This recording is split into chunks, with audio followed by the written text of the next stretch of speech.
CMR ఇప్పుడు మరింత వైభవంగా విశాలంగా మన ఉప్పల్లో గ్రాండ్ రీఓపెనింగ్ 28 మార్చ్. ఎన్నికల వేళ ఏపీలో రోజురోజుకో పరిణామం చోటు చేసుకుంది. తాజాగా ఏపీలోని తాడేపల్లిలో ఉన్న సీఎం క్యాంపు కార్యాలయానికి ఓ కంటైనర్ వాహనం రావడం వెళ్లడం తీవ్ర చర్చనీయాంశమైంది. మంగళవారం మధ్యాహ్నం 3:30 గంటల సమయంలో ఏపీ 16Z0363 నెంబరుతో ఓ డీసీఎం వచ్చింది. ఈ వాహనానికి పోలీస్ స్టిక్కర్ అతికించుంది.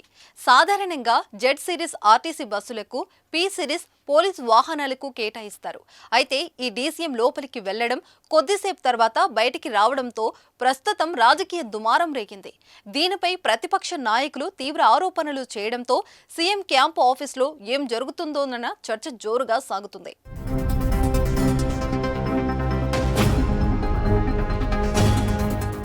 సీఎం క్యాంపు కార్యాలయానికి వస్తున్న క్రమంలో ముందుగా మెయిన్ గేట్ ఉంటుంది.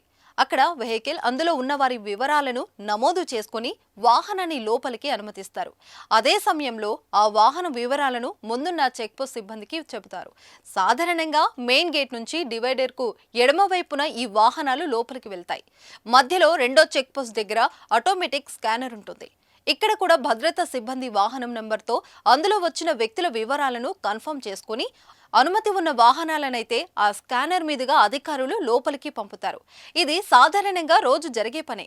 అయితే ఓ కంటైనర్ మెయిన్ గేట్ దగ్గర ఎడమవైపు రహదారిలో వచ్చిన రెండో చెక్ పోస్టుకు కాస్త ముందుగానే ఎడమవైపు కాకుండా కుడివైపు దారిలో మళ్లించి రాంగ్ రూట్లోనే క్యాంపు కార్యాలయానికి తీసుకెళ్తారు. దీంతో రెండో చెక్ పోస్ట్ దగ్గర ఆ డీసీఎంను స్కాన్ చేయలేదు. ఈ రెండో చెక్ పోస్టు ముందు నుంచి కాకుండా వెనుక వైపు నుంచి ఈ వాహనం నేరుగా సీఎం క్యాంపు ఆఫీస్కి చేరుకుంది. అక్కడ ద్వారం దగ్గర వాహనాన్ని వెనక్కి తిప్పి కంటైనర్ భాగాన్ని లోపలికి వైపు ఉంచారు.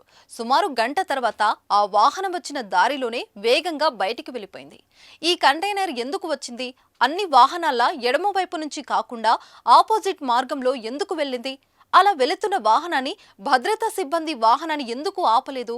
ప్రస్తుతం ఈ ప్రశ్నలన్నీ పలు అనుమానాలకు తావిస్తున్నాయి.